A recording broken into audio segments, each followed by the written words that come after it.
This video offers a structured lesson plan format that you can use to deepen student knowledge through collaboration, as well as monitor their progress.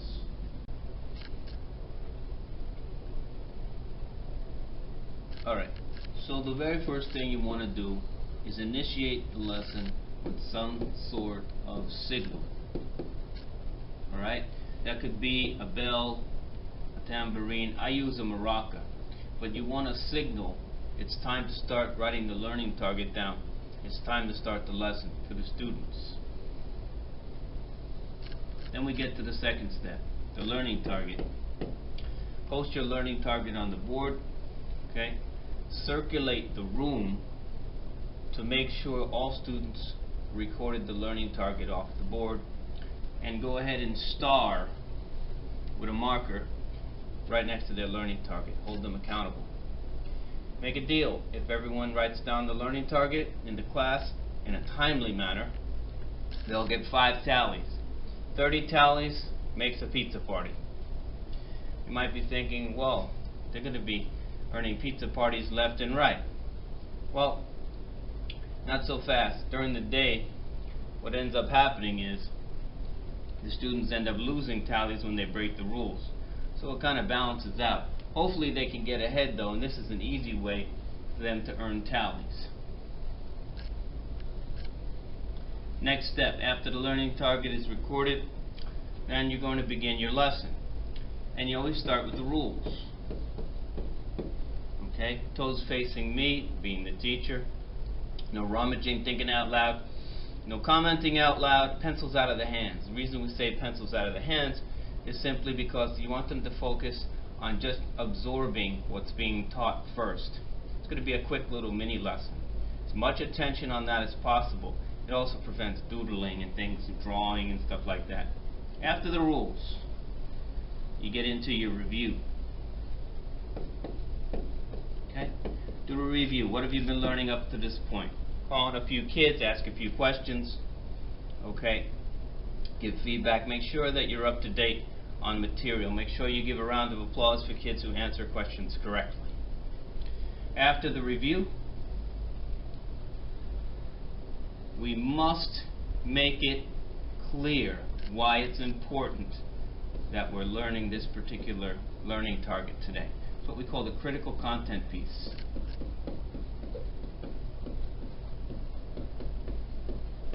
Critical content piece, okay? How does this apply to the real world? Why do we need to learn it? After you make it clear why it's important to learn this, then you can begin your mini lesson. Okay? Teach them. Begin your mini lesson. Have them record the notes after you're done. Okay? Answer any questions they may have. Once all questions are done, then you can move on to the next step. Make sure your mini lesson is short and right to the point. Okay? It needs to be pretty short because their attention spans are pretty short. Okay? It's as simple as that. So you want to get right to the point and give them something they can digest easily. Next step, that brings us to our first application. Our first application being App 1. For short, it's App 1. Kids will get to learn that as App 1. Okay, it's an independent application. Okay, this is an independent application. Meaning, you're going to give them a certain amount of time, in this case 2 minutes, to answer a question. Independently, put their folders up. No peeking at other papers. You want to see where they're at in the beginning as far as their level. Okay, put little sand timers on their groups of 4, because you're going to arrange the kids perhaps in groups of 4, which is going to foster collaboration and cooperative learning. Put little sand timers on there, 2-minute sand timers. They turn it over. Circulate the room. Make sure everyone has been answering the question. Alright, don't worry about accuracy just yet. Make sure everyone's putting down an answer. After the 2 minutes is up, you tell them to put their heads down. It's the procedure. Then you call on a student to come up. Give a welcome clap. Alright? Welcome clap could be like the class does that. That's how you end it. And then the student comes up and they present what they've worked on. You call a mystery student. Why? You want to hold everybody accountable, not just smart kids or the kids who tend to get right answers more often, right? We want to hold everyone accountable. Okay? So there you go. Application 1, and that's 2 minutes. Call them up. Give positive feedback. Okay? Don't be too hard on their answers. You want them to feel comfortable presenting, because they're going to be doing it all year. Alright? Make them feel very comfortable about making mistakes as well, because making mistakes is the best way to learn, and everybody knows that. Okay, after App 1 is over, we move on to App 2. Okay, App 2, I'm going to just write App 2 for short, is going to be shoulder buddies. Alright, so here's, desks are numbered, 1, 2, 3, 4. So the shoulder buddy would be 1 and 2. Right? The lower number has a specific task to perform in solving the problem at hand. You're going to present a problem. The higher number will then solve the second portion of that. So they put their two portions together to solve the entire problem. That's one way you can do it. This is going to be on a 5-minute timer. Okay? Again, sand timer on the desks. Right? This will be a 5-minute timer. You could also have them create a problem. The lower number creates a portion of the problem, the higher number creates the other portion of the problem, and they both work together to solve it. High five, you're amazing. They high five each other, heads down when they're done. Same process, call in the pair, come up, they present their problem, you give feedback. Alright, point out the mistakes, but don't be too hard on them. Right, everyone round of applause, whether they get it right or they get it wrong. Okay? The idea is we want everyone trying their best and feeling good about it.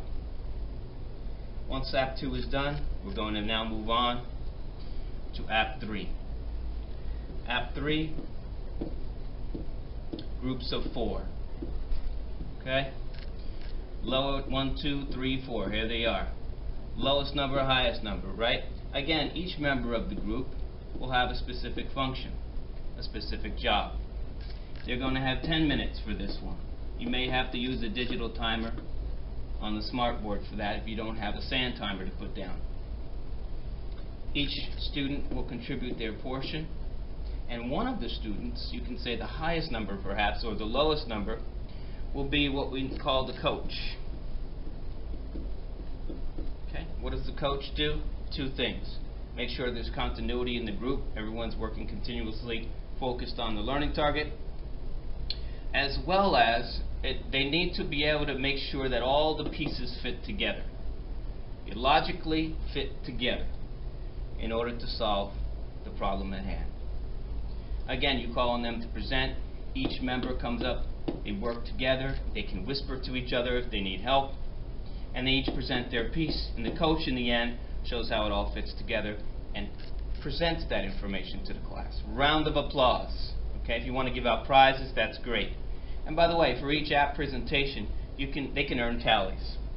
5 tallies if the teacher didn't have to make any corrections at all. Provide those incentives.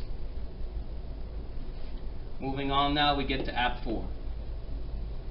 App 4, back to being independent again.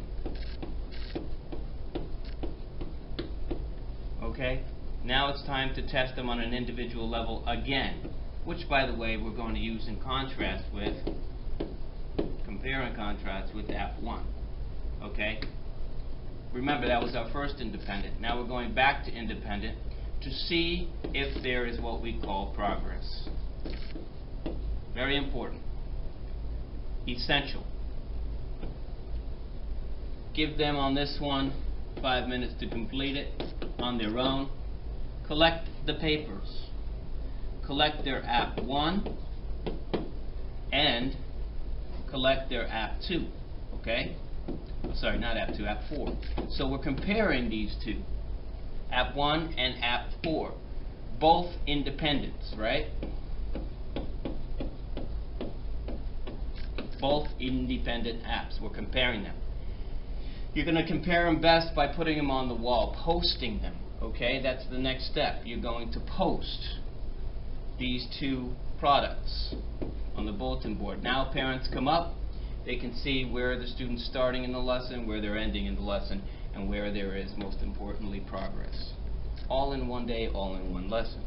If you don't want to collect and post, you can have everything stored in their marble composition books, and the parents can review their marble composition books, and you can tell the parents, always look at the comparison and contrast between App 1 and 4 to see your child's progress.